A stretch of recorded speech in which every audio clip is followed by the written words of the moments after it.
एक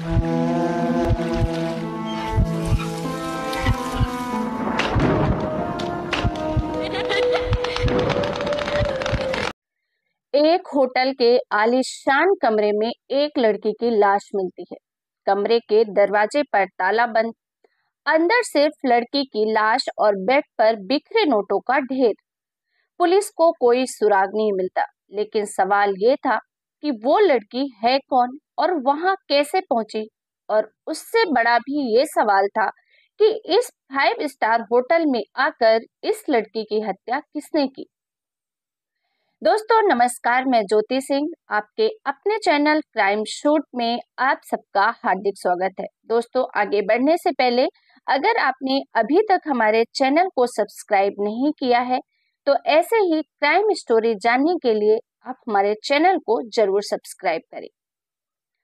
दोस्तों ये कहानी है पटना की, पटना बिहार की, जहां एक रहस्यमयी हत्या ने पुलिस को हैरान कर दिया था। कहानी की शुरुआत होती है मई 2024 में। पटना का नामी 5 स्टार होटल गैलेक्सी ग्रैंड रात के 2 बजे होटल के स्टाफ को कमरा नंबर 709 से किसी महिला की चीख सुनाई देती है। जब स्टाफ जाता है दरवाजे के पास और दरवाजा खटखटाता है तो अंदर से कोई जवाब नहीं मिलता और इस तरीके से मामला शांत हो जाता है। लेकिन जब दरवाजा सुबह तक नहीं खुलता तो वहां का स्टाफ हैरान होता है और सुबह जब दरवाजा तोड़ा जाता है पुलिस की मौजूदगी में, तो जो नजारा सामने था उसने सबके होश उड़ा दिए। 25 साल की पूजा कमरे के बेड पर मृत पड़ी थी। उसका गला दुपट्टे से कसा गया था, जिसे देखकर साफ लग रहा था कि गला घोंटकर दुपट्टे से इसकी हत्या की गई है। कमरे में बिखरे हुए नोट किसी सौदे का इशारा कर रहे थे, लेकिन कमरे में किसी और के होने का कोई सबूत नहीं मिला। पटना पुलिस के लिए केस हाई प्रोफाइल बन चुका था, क्योंकि पूजा के बारे में जब पता लगाया गया तो वो पटना में कॉल गर्ल के रूप में काम करती थी। इसकी जानकारी सामने आती है, लेकिन जो सबसे बड़ी बात चौंकाने वाली सामने आती है वो ये थी कि ये कमरा पूजा के नाम पर बुक ही नहीं था, बल्कि जो कमरा बुक किया गया था वो था अभिषेक शर्मा के नाम पर। लेकिन जब होटल के सीसीटीवी फुटेज चेक किए गए तो अभिषेक नाम का कोई भी व्यक्ति होटल में ना आता दिखा और ना ही जाता। इससे इस केस में और भी उलझन बढ़ती गई।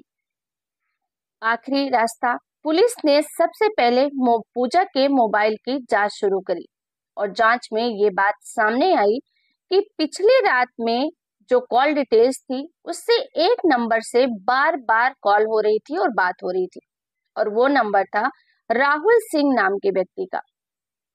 इससे और पुलिस में हड़कंप मच जाता है, क्योंकि जो राहुल था वो कोई आम इंसान नहीं था, बल्कि पटना के एक बड़े फेमस बिल्डर का बेटा था।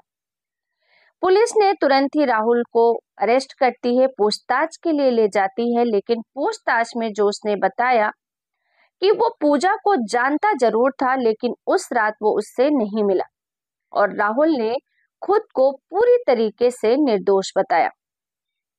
पुलिस के सामने एक नया मोड़ तब आता है जब पुलिस एक सीसीटीवी फुटेज मिलती है जो होटल के पिछले गेट की थी।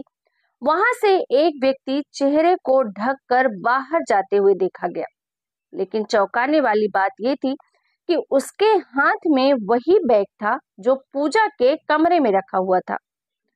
पुलिस ने उस फुटेज की डिटेल को खंगाला और पाया गया कि वो व्यक्ति कोई और नहीं बल्कि राहुल सिंह का छोटा भाई अंकित सिंह था। अंकित को तुरंत ही हिरासत में लिया गया और जब पुलिस ने उससे सख्ती से पूछताछ की तो सारा सच भी सामने आ गया। अंकित बताता है कि अंकित और राहुल दोनों ही पूजा को जानते थे, क्योंकि वो कॉल गर्ल का काम करती थी। लेकिन जो अंकित था उसको पूजा से प्यार हो गया था, वो उससे लगाव हो गया था और वो चाहता था कि पूजा सिर्फ उसी के साथ रहे। लेकिन पूजा, जो कि पेशे से कॉल गर्ल थी, और इसीलिए पूजा ने इस बात से इनकार कर दिया। जिस रात पूजा का मर्डर किया गया उस रात अंकित ने ही पूजा को होटल बुलाया था।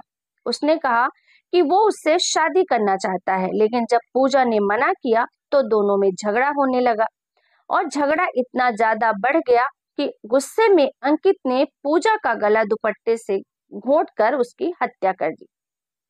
और हत्या के बाद अंकित ने राहुल का नाम फंसाने के लिए उसके मोबाइल से कई बार पूजा को कॉल किया ताकि पुलिस अंकित पर नहीं राहुल पर शक करे और राहुल को गिरफ्तार किया जा सके। खैर, सच्चाई सामने आने के बाद पुलिस ने अंकित को गिरफ्तार कर लिया है और कोर्ट में उसे ने अपना गुनाह भी कबूल कर लिया है।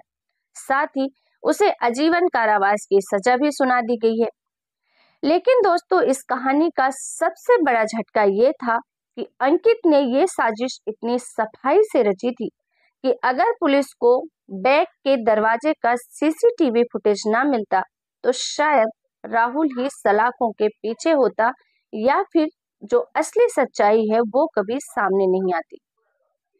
तो दोस्तों, देखा आपने, इस तरीके से इश्क, जुनून और जलन की इस खौफनाक कहानी ने ये साबित किया है कि जब प्यार पागलपन में बदल जाए तो कितना खतरनाक हो सकता है।